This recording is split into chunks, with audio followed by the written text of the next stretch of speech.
Hello, and welcome all to the External Production webinar. My name is Daniela, and I'm going to guide this session. This session will be recorded, so we're going to make the presentation, and after that, you will have the time to ask any doubts or questions that you have, and we'll clarify it for you. So if you want, you can write it down, and after that, we're going to take a look on that.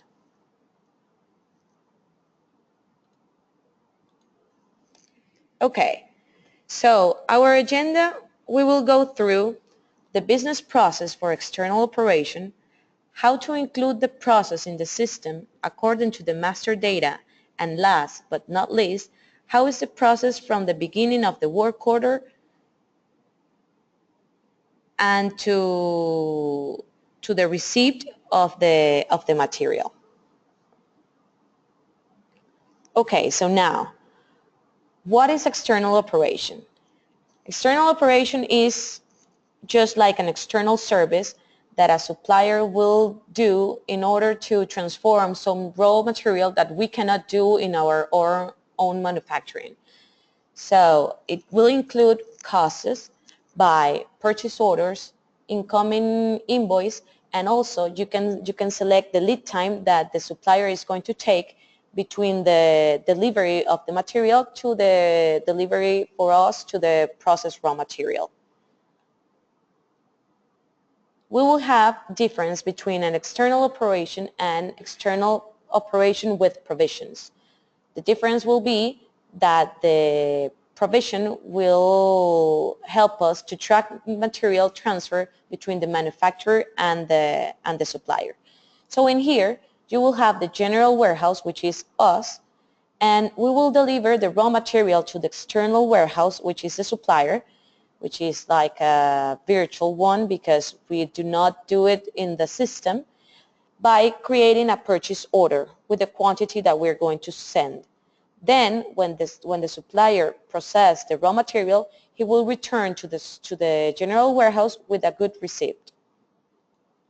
The other scenario, that is the provision one, is going to be created by a purchase order from the raw material that we're going to send to the supplier, but in this case, we'll take the provisions that will help us track the items that we send.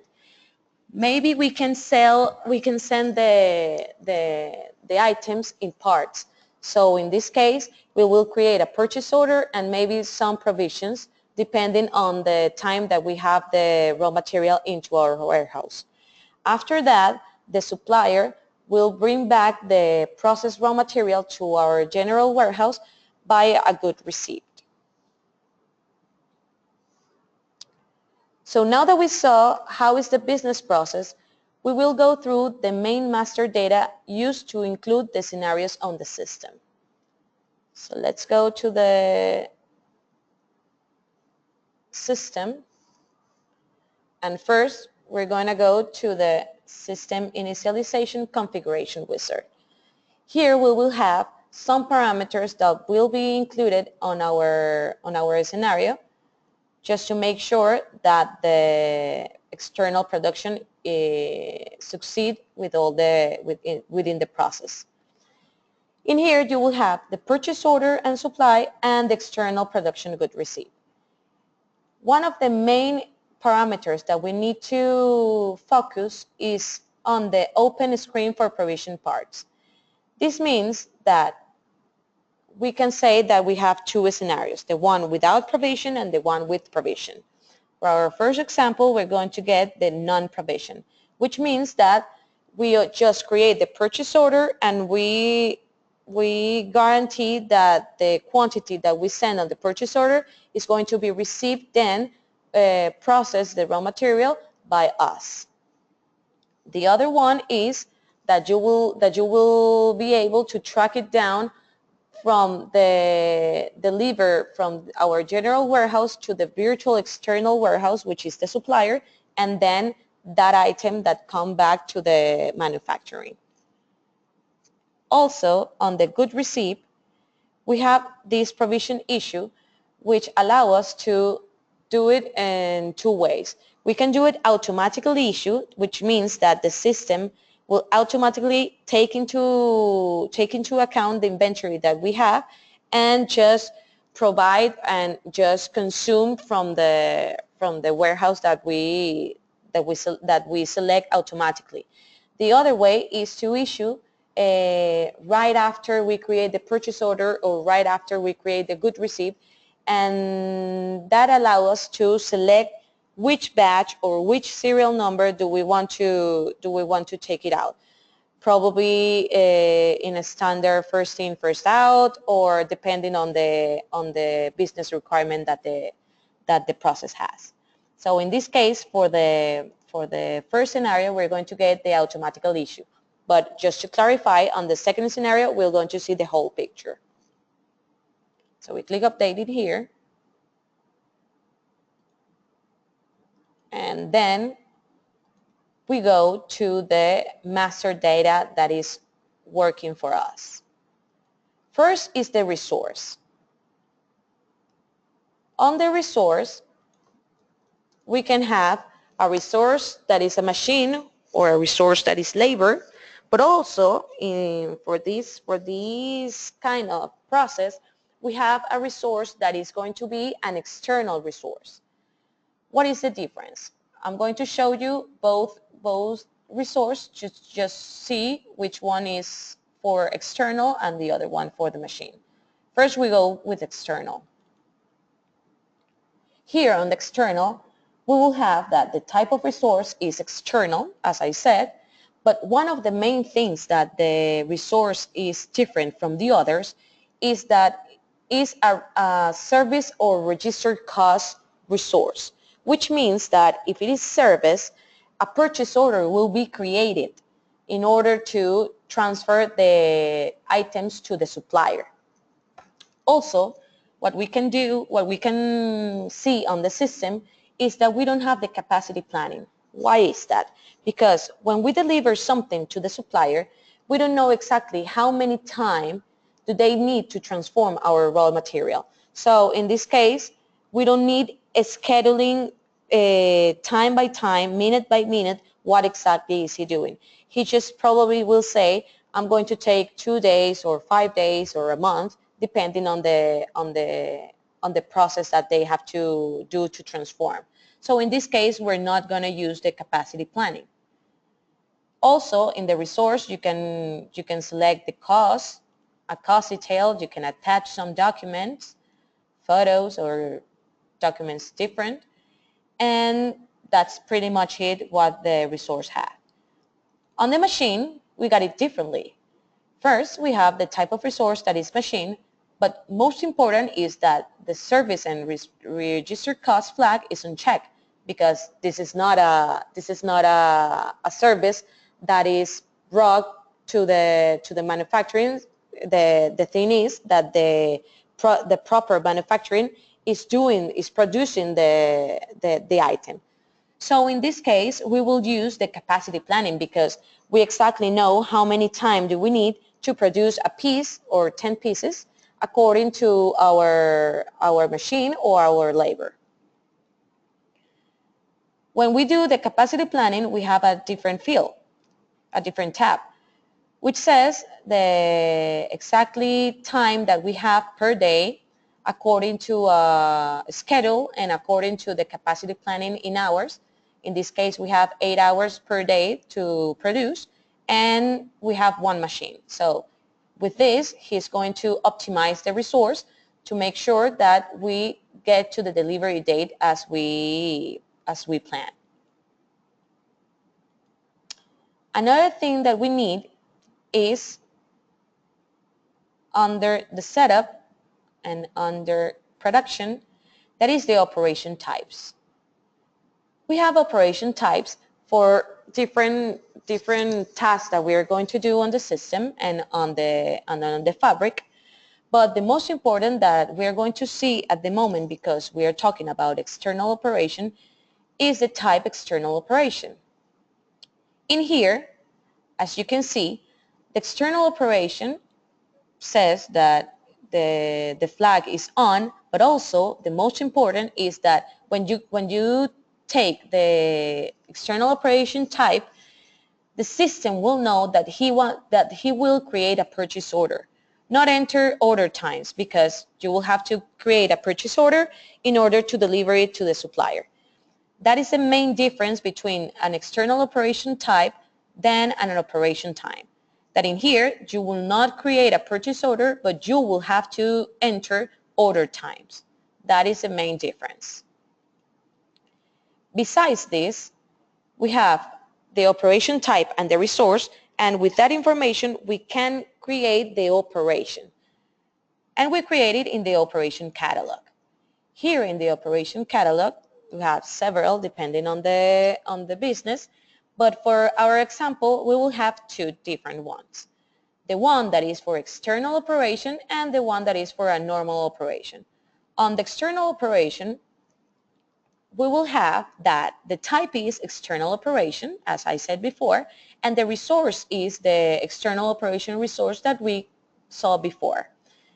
One of the things that includes this operation is this new tab that is external operation, where you can set by default which supplier is going to take into account for this operation. In our case, it's going to be this one, and which item is going to be used for the purchase order that is more like a dummy item. But we're going to see that after, so don't worry, we're going to take into account after. Also, you can say if you want to consider a price list, but most important, in the general tab, you can define the time that the supplier said that he will deliver the transformed item, okay? In this case, we're going to do it in the idle time. This idle time includes a full day, which means that a day is 24 hours, not work hours, but the full hours per day.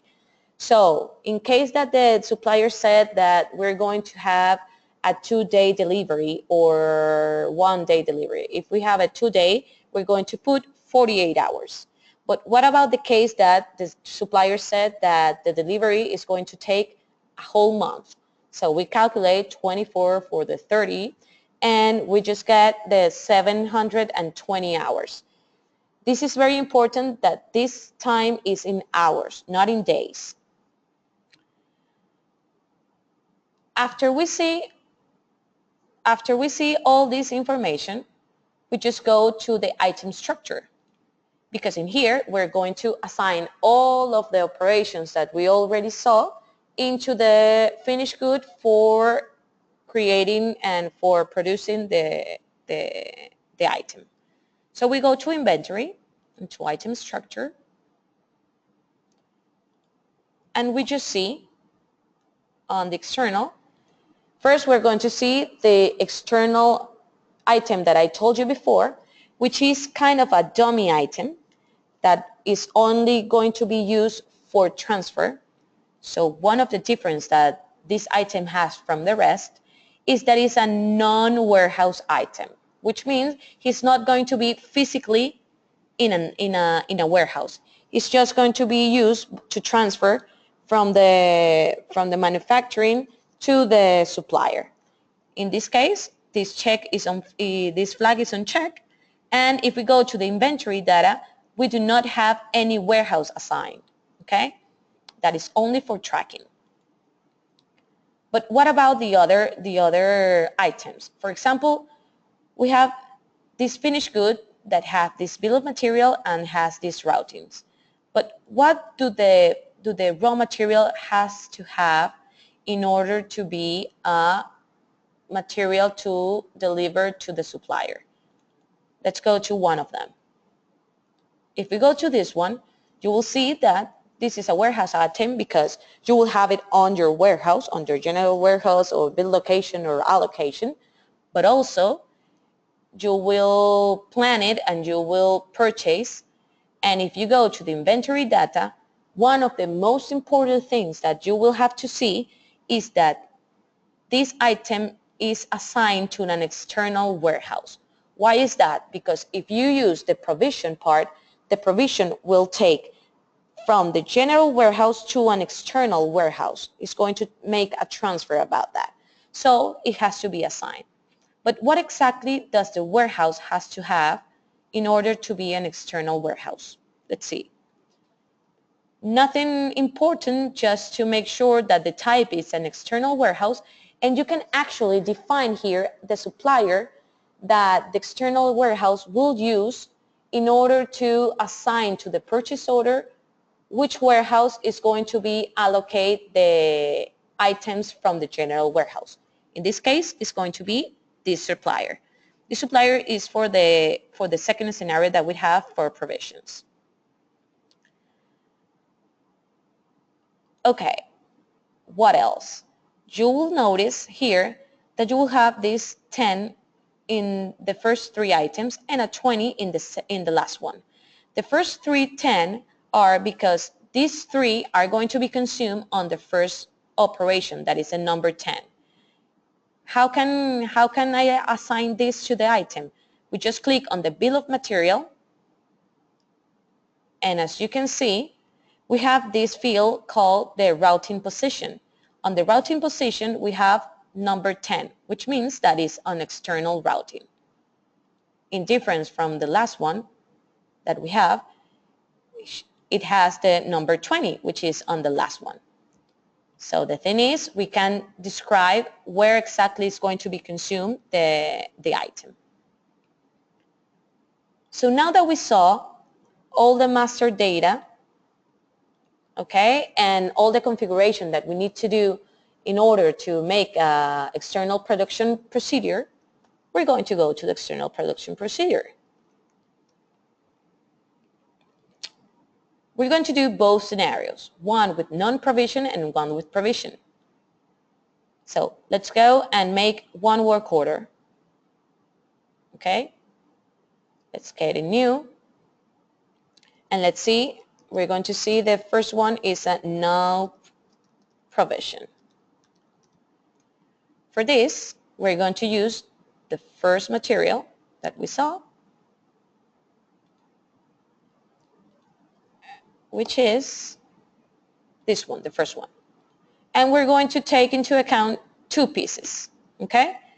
And the delivery date is going to be on the 15th, just to make sure that we have plenty of time just to give the item and produce it and then sell it. Let's update.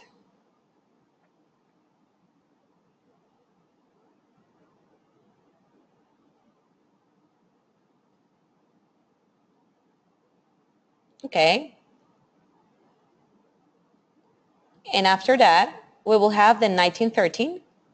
So we click on OK, and we just take a look on that one. As you can see, we have a complete work order. We have it with the bill of material and with the routing. So let's start doing the first operation just to make sure that we produce the finished good. We right-click on the first operation, and one of the things that is different from other operations is that you have this option that is create purchase order. This is because this is an external operation. So we click on that, and we have this new window, which means that you have this work order with a to quantity and with a different supplier. This is not the supplier that we put on the external warehouse, so that is why he doesn't bring by default the target warehouse. So we include the target warehouse as a general one because we're not going to do any provisions. So we do not have to give to the external warehouse our quantity. So let's say we're going to do the 2, and actually we're going to say that each piece is going to take 3 euros. As you can see, the item is an item dummy, so the purchase order is going to be created by this. But he's going to involve the 3 raw materials that are going to be consumed on this operation. So we click on order.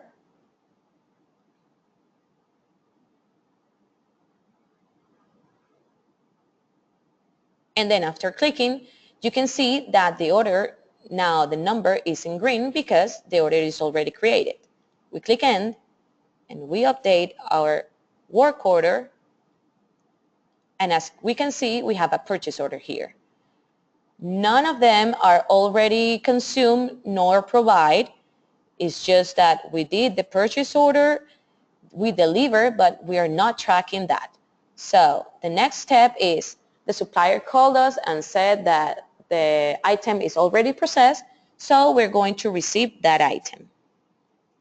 So we just right click on the purchase order and select the good received from external production.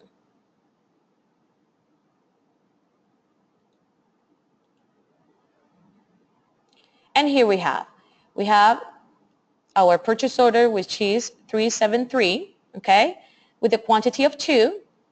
So if we put here 1 because we didn't receive all, you will see this icon that is half full of half empty in green because we didn't get all the quantity that we need. If we click on 2, the icon will be fully green because it's exactly how the quantity is for the purchase order.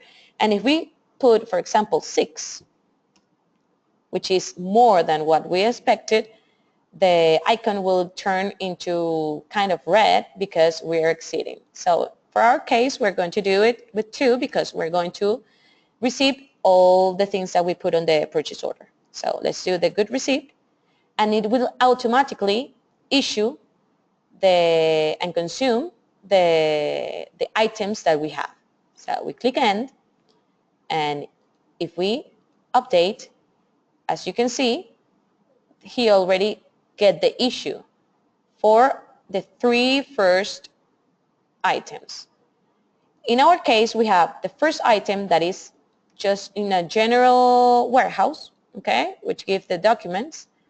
For the second one, we have a batch item, which says that it took only 1 batch with the quantity that it gets. And for the third one, that was a serial number. For 2 pieces, we have 2 different serial numbers. So in this case, we already consume, and as you can see, this operation is closed. So to finish our production, we right-click on the second operation, which is a machine. So that is why we don't have here the create purchase order, and we just create a time received. We just take our friend, James Bond, who is producing, and we put the time that we spend on producing this whole thing.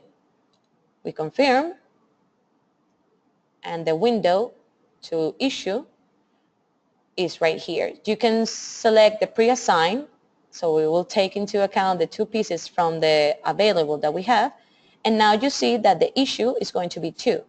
So we issue and go on.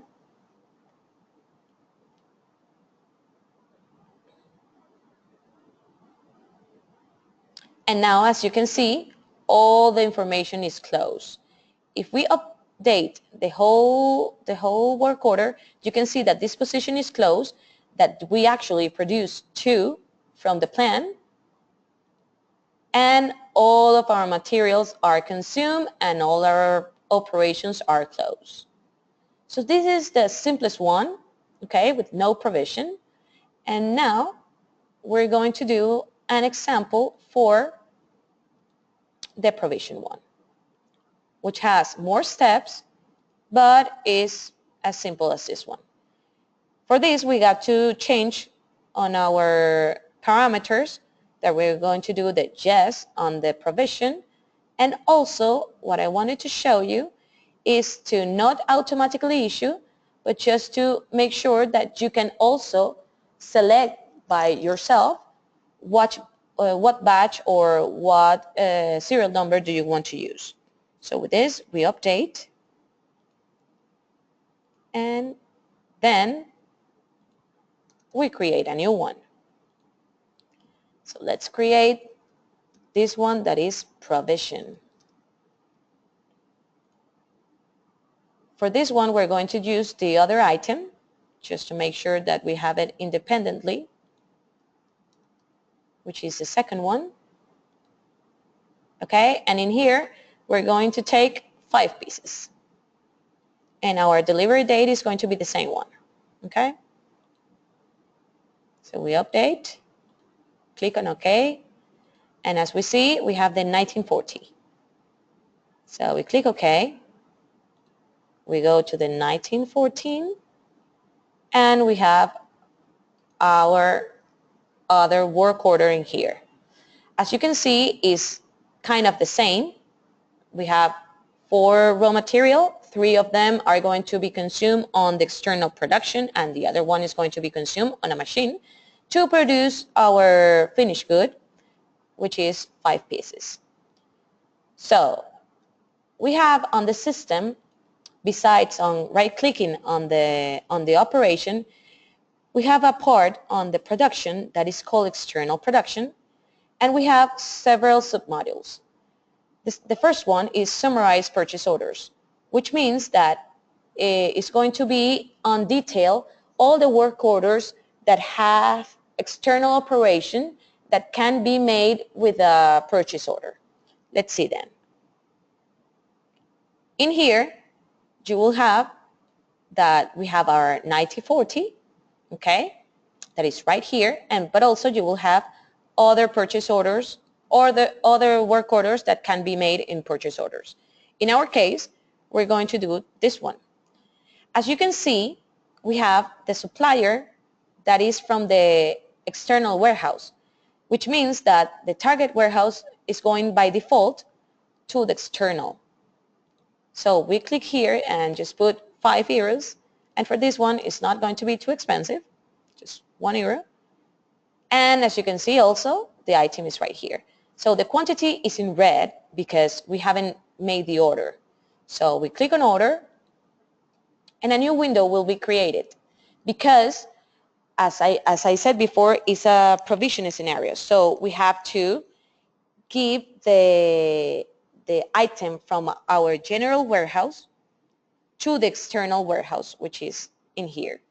So as you can see, we can do the pre-assign, or we can just click by one. For this one, we're going to do the pre-assign. Okay, so now we have all in green. But for example, in here, the system took 2 different batch numbers. So, and I don't want just 2 batch numbers, I just want 1. So I'm going to take the third one that is available 34, because otherwise I will have to take more than 1. And I just put here 10. So now I will only have one batch number.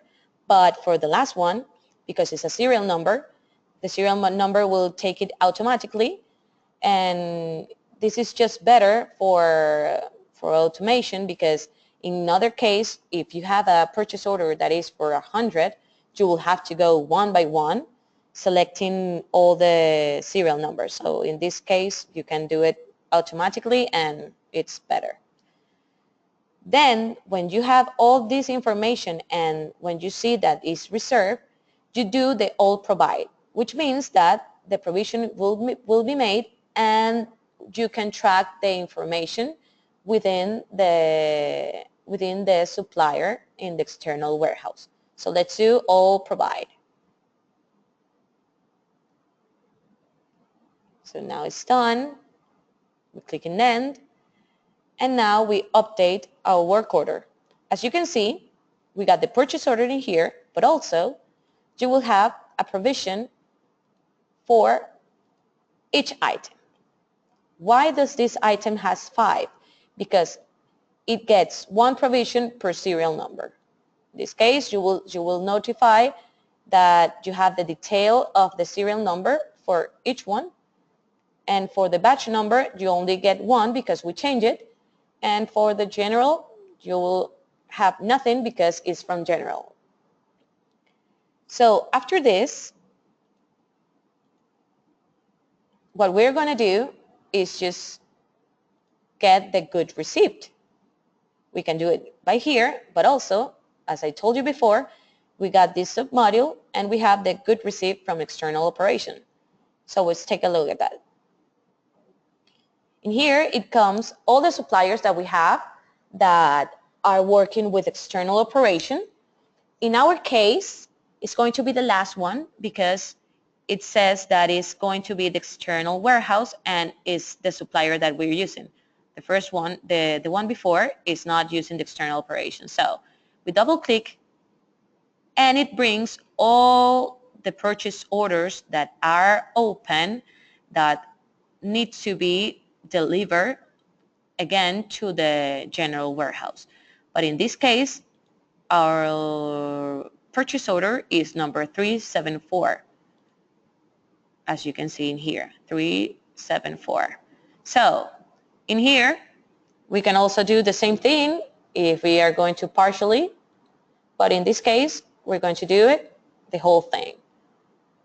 We click on Good Received and a new window open. This window will let us know that now that we have information from the external warehouse, we're going to take it again to the main warehouse to consume, to be consumed, and to go through the whole work order thing. So you can do it the pre-assign. In some cases, if the supplier is getting more and more because we had several work orders and several purchase orders with different quantities, we can have here more than 5. So in case that we don't get mistake, we can do all provided, because we can have also here more batches or more serial number. So in this case, we're going to do the all pre-assigned, so we are clear that everything that we deliver to the supplier is going to get back to us on the good received. After doing this, we're going to consume to the external operation, because this is an operation that has to be consumed, this raw material. So we do it booking, and then after we book, as you can see, there's no reserve because it's already consumed, and the requirement is 0 because we already make all the requirement. And after that, we have to close the operation sequence by confirming completion. If you did not get all the requirement, you just do the partial receipt and then go to the good receipt to receive the rest. So we do the confirm completion. This will submit all the documents that we are making. So we click on yes. And as you can see, now the purchase order that we got is not on the list. So we click on end. We click on end on the supplier. And then we just update our work order. In our work order, we see that we already consumed the 3 first, okay? And then we made the issue, and also our purchase order is closed, and we did the good received. So after this, we're going to complete the work order by creating the time receipt for the last operation, which is our Mr. James Bond, and let's do 10, or let's do it 9 because we are pretty proactive, and then confirm completion. In here, you will see that on our general warehouse, we have 71, and if we took 5 pieces just to be consumed, this will decrease in order to issue this raw material. So after this, you will also have the functions of pre-assign, but in this case, it was just 1, so we do it manually, and then we issue and go on. And with this, we're saying that we produce the finished good with all the raw material that we used to get. So now you can see we produce 5 pieces from the plant, and all of materials are consumed at less time that we planned. So now what we can see is 1930 to 1940. Click on search, and now you see that these both work orders are closed because we did the whole thing. So this is pretty much the procedure to use the external operation, the external production procedures under the system, and I hope this information will help you through going to clients and for more business scenarios, and do not hesitate in contact us for more information. And now we will proceed to the questions that you all have. And well, thanks for the attention. I'm going to stop recording right now.